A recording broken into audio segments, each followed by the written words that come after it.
Readers Entertainment Radio presents Booklights with your host, author Lisa Kessler. Booklights, where we're shining a light on good books.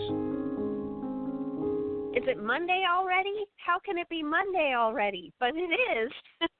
If you're in the U.S., I hope you had a great Thanksgiving. And wow, this year Thanksgiving was so late, we are crashing right into Christmas. So it's already December. My head's spinning.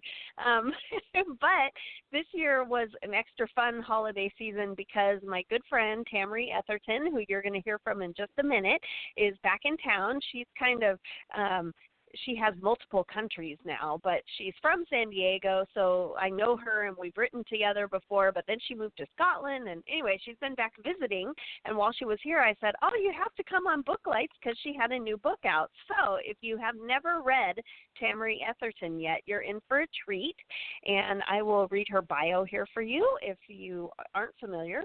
Tameri Etherton is the award-winning author of the Song of Swords fantasy series. As a born storyteller, Tameri grew up inventing fictional worlds where the impossible was possible. It's been said that she leaves a trail of glitter in her wake as she creates new adventures for her kick-ass heroines and the rogues who steal their hearts. She lives an enchanted life traveling the world with her very own Prince Charming, and Tameri does love to chat with readers, so I did put a link to her Facebook page and also to her Twitter. It's right there on the Blog Talk site if you want to click it. There's also a link to join her newsletter. She gives you all kinds of cool behind-the-scenes type things and cover reveals, so be sure to sign up there. And without any further ado, Tameri, are you there? Got your glitter? I am. I've got my glitter. Hey, thanks for having me. I'm so glad you could come on before you trek back over to Scotland. You told me you're leaving like in a couple days, right? Yeah, we go back on Wednesday. I can't believe it. We've been here 5 weeks, and it just went so fast.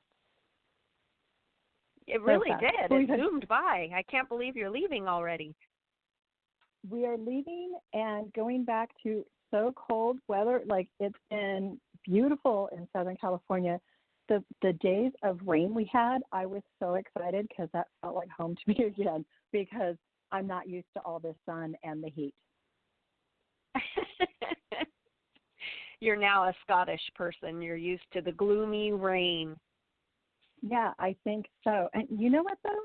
That is a misnomer that a lot of people get wrong. It's not raining every day in Scotland. We have gorgeous blue sky days, but it's like 30 degrees Fahrenheit. So it'll be beautiful and cold. Yeah. And freezing. It doesn't rain every day. Yikes.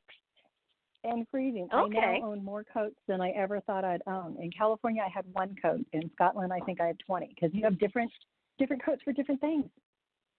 Who knew? That's right. You still have to blend. You really do. And layers are your friend. I'm still trying to figure it out, but yeah.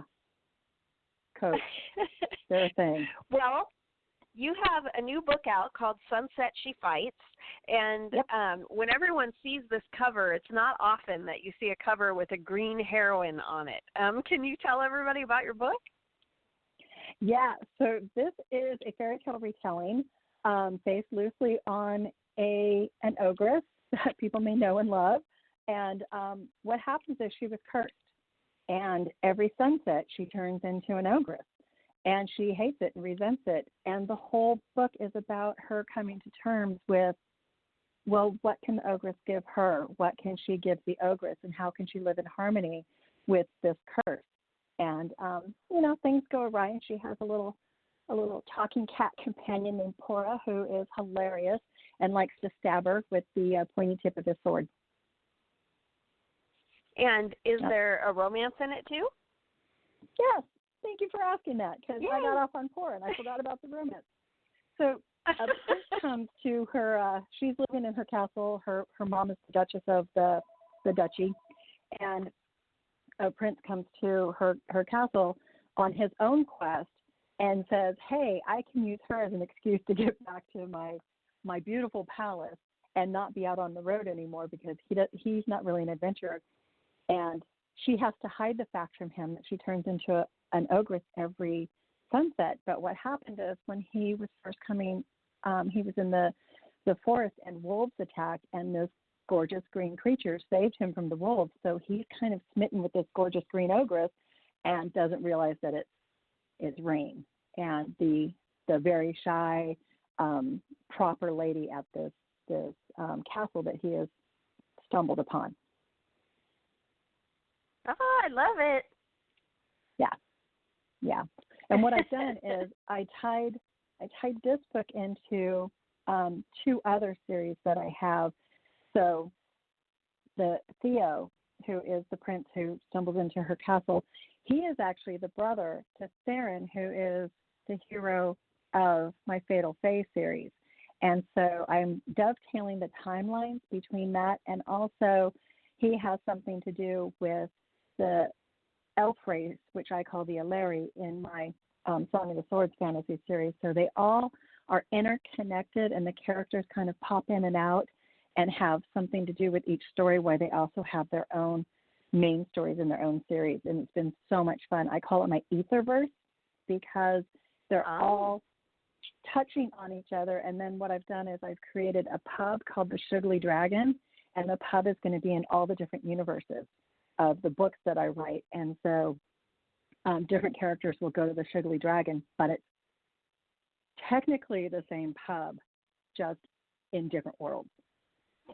And I'm having fun with that. Does the pub travel? Is it an interdimensional pub? It is an interdimensional pub. It doesn't travel, but it is doorways between the worlds. And so the Epic Fantasy series is a portal series, and so they literally go through a doorway into a new world. And I have that in the Fatal Fae series too, that they can travel between worlds and between places. And so the Fae go between fairy and human realm through these doorways.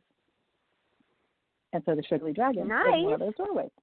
Yeah, it's fun. Oh, I love Trying to keep track of it all, it kind of gives me a little bit of a headache. I have like these charts and these graphs and these maps, like, okay, which one was here and which one was here and what color is it?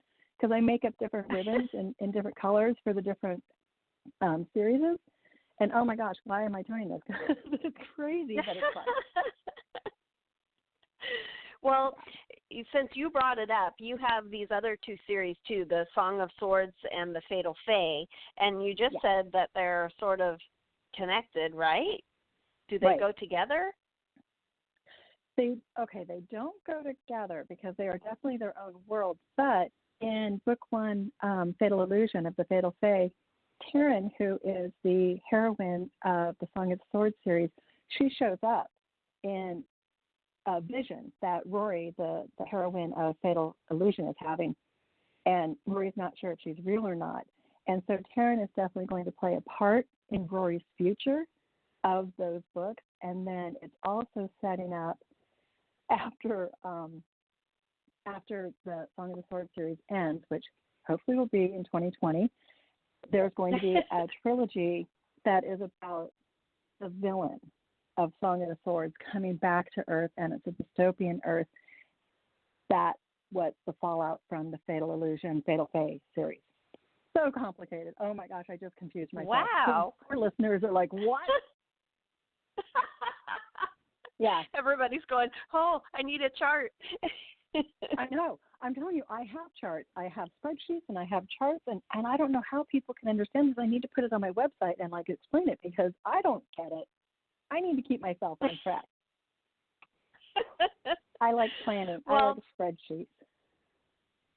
From what I gathered from your website, the Song of Swords is more like epic fantasy, and the Fatal Fae is more like urban fantasy. Am I right? Yep, exactly right. Exactly right. And so there are some readers who are like, okay, I don't like urban fantasy, so I'm not going to cross over. And that's fine. You don't have to read the different series to know what's going on. You can read Fatal Illusion and be like, okay, that Karen character is kind of weird, but whatever. I'm into Rory and Theron, so I'm just going to ignore Taryn, and that's fine. But hopefully people will be like, hey, who's Taryn? I'll go read these. Yeah. And for you, has it always been fantasy? Is that what you always read? Is it, it's what you write, but has it always been fantasy for you? Is that your first love? Yeah, it really, really is. I started out reading fantasy, super young, and then I really got hardcore into historicals. Josephine Tay's Daughter of Time got me super interested in the Richard III mystery, like what happened to the princess in the tower.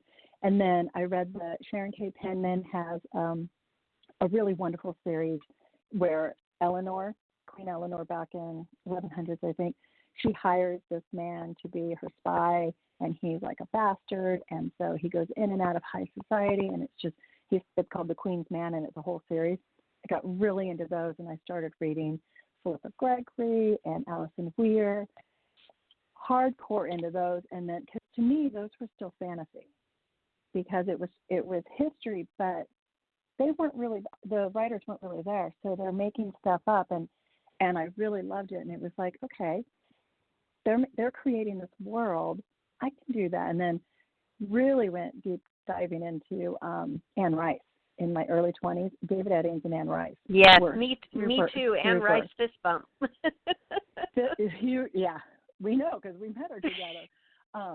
I never laid in front of her. I never laid in front of her limo, but I came close. But she and David Eddings were really the ones that I was reading them, and I lived in this little studio in Hollywood. We're talking tiny, and I was sitting there one day, and I thought I could do this because I wrote like forever. I always wrote, and I was on like the newspaper in my high school, but I never really said I'm going to be a writer. I always thought I had to do something sensible, like be a teacher, because all my family were teachers. And I just remember having a moment thinking, I can do this. I can tell stories like this. And that's when Taryn was kind of born. And I just started thinking, what if?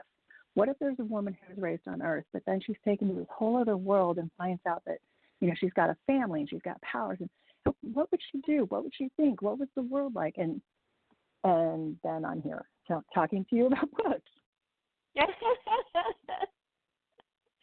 Although really that took about 20 years. Right. Well, that was what I was going to ask next. Is everybody always wonders, you know, what the writing journey was like, but for you, it was like an evolution, right? Because you weren't. Yeah. I mean, when did you really get serious and decide, okay, I'm going to go take classes and I'm going to make this happen? I'd always been in classes, and my favorite class in high school was the Shakespeare class I took with an English lit, and my degree is in writing and literature. And so I've always been taking classes and always learning. And I still, even now, I take online classes all the time because I don't think you ever stop learning. You never stop working on your craft, getting better. Like, I don't know anybody who has written a book and said, okay, it's perfect, I don't need to learn anymore. I think we all keep striving. I would like to be stagnant right now. Right. I would like to just be at my peak, and there's nothing more to learn. And when I write, it's beautiful and perfect the first time. Let me see. But really, though, I took time to be a mom. And so I didn't write too much when my kids were little. Then when my son was in third grade, he switched schools, and he went to an IB school, an International Baccalaureate, and they didn't need volunteers. And until then, I'd been like the volunteer mama. Like, I was the one who was there all day doing all the parties. And they said, no, we don't need volunteers. We've got it. And I just kind of sat there for 2 months going, who am I? What am I? And then I went, I'm a writer. I can write my books. And that's when I sat down and went, I'm doing it. And soup to nuts, starting, chapter 1 to getting it published was 7 years. Wow. Yeah. I can be a fast writer, but then it's all the editing and the revising. I just really take a long time. And so I'm not as bad as George R. R. Martin, but I'm not a very quick publishing author. But, that first book always seems like it takes most people a really long time because it's like your first marathon. You have to do all that training to get ready for it. And then once you figure out beginning, middle, end, then suddenly you go, hey, and you sort of get a rhythm. Do you feel that? Yeah, I absolutely do. And also, I made the mistake of joining the wrong critique groups for me. I joined critique groups with people who don't read fantasy. And so I probably rewrote chapter 1 42 times trying to please everybody. And when I finally said, I need to please me first, and then I went to a conference I went to the Southern California Writers Conference, and I met a wonderful man named Matt Palomari, and he read my first pages, and he said, okay, this is crap, but this is how you can fix it. And I thought, I love him. I love him so much because he told me he told me why it was crap. Because before people were like, well, I don't like that, I don't like this, but they wouldn't say why. And so I didn't know what I was doing wrong. And he sat down and he said, this is what you can do. And that was an epiphany for me. Is, okay, I can fix this. Now I know how I have the tools. And then I did. Right. And I think for anyone listening who's just starting out or joined a crit group or whatever, when you're in a critique group, it's okay for you to walk away. One of my first critique groups, we were going to meet every other week, and you were going to read everyone's pages and then bring your own. And by like 3 or 4 months in, I was the only one bringing pages back. And you want critique, you want feedback, but when you're the only one getting feedback from 4 other people, you leave defeated. And it took a while for me to give myself permission to walk away. You know, if it's not helping you, walk away, because you do want a good critique group, but it takes a while to find that. So don't be stuck with a critique group that's really not helping you. Yeah, I absolutely agree. There are amazing critique groups out there, and then there are ones that just don't fit your needs. And so I loved what you said. Give yourself permission to walk away. Right. It doesn't mean that you don't have thick skin, and it doesn't mean that you're not going to be a great writer. It just means that group wasn't a good fit, and you just keep looking till you find the right one.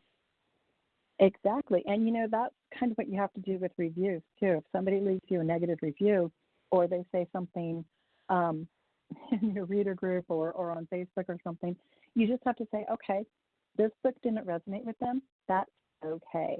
Because we've all read a book where we thought, you know, I'm just not feeling this book right now, and we've put it down and we've walked away. It doesn't mean that writer's a bad writer. It doesn't mean the story was bad. It just meant for some reason it didn't resonate at that moment. And that's okay. And that's one of the hardest things I think it is for authors to do, is to understand that not everybody is going to love your work, and that's fine. Right. And it doesn't mean that you did anything wrong. Before my first book came out, I was so grateful that somebody on Twitter had posted a link to this author, and I wish I could remember her name, but I don't. She had written this blog, though, and she had 20 books out, and she wrote this blog called Not Everyone Likes Chocolate.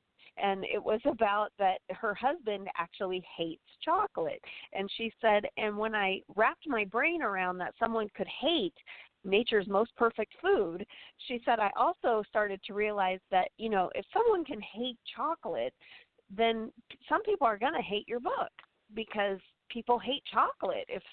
If nature's perfect food can be hated, no matter how well you edit, you try to make your book, there's going to be some people out there who don't like it. And that was hugely eye-opening for me, just because, I had never thought about it like that. But, geez, if people can hate chocolate, of course they're going to hate my book, right? And so it gave me a much better perspective as far as that goes, because you're right, it doesn't resonate with everyone, and that's okay. And that's okay. And I hear that, and I'm like, what? How can somebody hate chocolate? I know, right? But how can they hate chocolate? Right. What's wrong with them? But then, you know, here's the thing to think of. You go, okay, he hates chocolate. More for me. Exactly. That's one way of looking at it. More for me. I will eat what he denies. That's right. Exactly. Yeah. So what is next for you? You wrote an amazing ogre book, and I love that cover with the green heroine on it. But what's next? What are you working on now? So what I need to do is I need to finish the Fatal Faith series, and I need to finish the Song of the Sword series. And that's my goal for 2020, is to get, because Song of the Sword, those are big books. Those are 100,000 words plus. And so I need to get 2 more of those written, and then 3 more in the Fatal Fae. It's going to be a lot, but I'm hopeful, and I have a plan, and I have a schedule. And actually being in Scotland, my time is my own. Because in California, I have kids, I have family, I have lots of friends. I have my husband in Scotland, and we have some friends that we don't do a lot, and so I can really buckle down and write. That's my goal for 2020, is to get these 2 series finished. And so then I can look at the rest of the Etherverse and say, where are we going now? What Sugarly Dragon are we going to walk through today? Right. Yeah. Well, and these will be your first series that you're finishing, right? Yes. And my readers will be like, thank you, finally. Because it's been a year since I published a book in the Song of the Swords. And when I look at that, I go, no way, it hasn't been a year. But yeah, it's been over a year, and I feel kind of bad about that. And so, well, just prepare yourself to have lots of Kleenex, because I finished a few series, and man, it is really hard to say goodbye to all these characters that you love. And so just emotionally prepare yourself. I know readers sometimes feel that way too, but man, it's really hard for the writers, because we live with them for so long, and then you say goodbye, and you're just like, oh, you're empty. You know, I totally know what you mean by that, because I was thinking about it the other day, and there's this one character that I keep thinking, what am I going to do with her? And my heart is saying she has to die. And my mind's like, or my mind is saying she has to die, and my heart's saying, no, please don't kill her. No. Because I don't want any of them to end. And I mean, I think that might be why I'm doing this whole Etherverse thing, which every time I say that out loud, I kind of laugh because it sounds ridiculous. But I think it's so that my characters can live on in another series, another book, so I don't ever really have to say goodbye. Because that is going to be so traumatic. It is traumatic. It's hard. Now I'm sad. Thank you for making me think of that. But just allow yourself to know that that's going to be okay, because it is really hard, and that could be part of why you put it off, is because you just don't want to say goodbye. Oh, absolutely. I think you definitely have a point with that I am putting it off, because it is hard to say. I'm not good with. I will do the Irish goodbye, where I just leave. I don't say goodbye to people. I'm at a party, and I will just be like, okay, I'm done, and I just quietly leave. So people don't even know if I'm there or not. I don't like goodbyes. Oh, that's so funny. You just disappear. You go ninja. And it is really bad. I do. And people say ghost. I don't like it. I don't ghost you. I go ninja. That's what I'm going to say now. I just go ninja. They just look around and go, wasn't Tameri here? Where is she? Yep. And then they go looking for me, and they're like, oh, well, I guess she must have gone home. And I'm home in my jammies, like, all comfy. Because that's my favorite way to be. Right? Yep. So what inspires you when you're getting ready to write? Do you rewatch a bunch of Lord of the Rings? What inspires you? What fantasy do you like to watch on TV or movies? Honestly, my favorite fantasy to watch is called Humanity. I watch people, and I eat all the time. If I'm sitting next to you, I'm listening. I will be eavesdropping on every conversation around me. That's where I get inspired. That's where I get my ideas. I might hear somebody who will say something like, that deal we did on, I don't know, the phone deal we did didn't go through. And I'm like, was it really a phone deal? Is phone deal really his way of saying the body they dropped somewhere? Where would they drop it? And then I go like that. Like, where's the best place to bury somebody here? Why are they burying somebody? And then I create these huge backstories for them, and then those find their way into my stories, into my books. I love it. Yeah. My husband used to laugh at me, but now that he's getting into writing, he's starting to understand it this is why, like, we'll be on a train. I'll look at him and I'll say, see that person over there? Okay, she's having an affair on her husband. but not with another man. She's having an affair with a woman who's really a fey princess, but he doesn't know, and she doesn't know. And he'll just look at me and be like, okay. And that's my story. That's my book. That's where I get inspired. Right. I find that when if I'm watching a movie or something, I don't want to copy it. I don't want to do the same thing. And like Lord of the Rings is so beautifully done, I don't even want to touch it. Let's just leave it how it is. So that's why I create backstories for people. Right. Well, and I love that, writer brain never turns off. And like I was talking to another writer friend of mine, and we were talking about our cats, and her cat happened to be named Sophia, and my cat is Audrey. And I was like, our cats are totally having breakfast at Tiffany's. And she's like, right? And they have parasols and little Coach purses. And we had a whole backstory for our cats. Right? Oh, and yeah, little pearl necklaces. Gloves. Yes. Their tails are curled up in an updo. Yes, absolutely. Oh my gosh! But I think now I want to see that. Right, but I think that when you're a writer, it happens and you don't even notice that it's happening. Sometimes, you dream things up. Or there's a backstory for your car and for your right. Exactly. And what's so funny to me is we were talking about the readers and some just don't like it. I got on a plane recently. I was flying back from Houston from a conference and a retreat, and the woman next to me had a Sandra Brown book. And I like Sandra Brown. And I said, oh, I don't think I've read that one. I said, good. And she's like, yeah, and she told me what it was about. And she looked at my book, and I happened to be rereading Fatal Assassin so that I can write the next book because I have forgotten what happened because I'm old and my brain's like that. And she looked at the cover, and she didn't know it was my book. And she said, oh, I don't read fantasy. And I just kind of thought, well, all books are fantasy because they're all fiction. They're all made up. But I understood what she meant. Right. And so I never told her that was my book because she was just adamant that, like, she is fully on board that somebody kills somebody and buries their body somewhere, does horrible stuff, and then they get caught and it ends happy. That is her idea of a good read.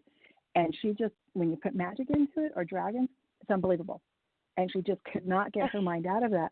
And I thought, she is so not my people because everything to me involves magic and dragons. Like, I look at the sky and I'm like, where are the fairies? Where, who's putting the stars up there? Where's Tinkerbell? Things like that. That's the way that my mind works. And she was just so non-fantasy. And it took me a minute to be like, there are people in this world like this. This is weird to me because it's so not me. Yeah. Right. I had another fantasy author on the show a few weeks ago, and I had never thought about fantasy that way, but she was talking about that in fantasy you can put on a stage, you can really see and examine, a moral compass or stuff like that when you put it in the real world, everything can get so complicated that you can't, see the epic hero's journey like you can in fantasy. You put it on a big canvas and there it is. And I think that's a neat way to look at fantasy because it's true. We're worried about our cell phone bill or whatever, but they have the whole weight of the world of humanity. I always think of that Lord of the Rings where he says, that they're probably not going to win, but they have to because that's what makes them human. They have to fight, and you're like, oh, exactly. And that couldn't happen on the trolley in San Diego, right? No. Well, I don't know. I mean, look at the people on London Bridge. The guy had a narwhal. Oh, that's true. Tusk.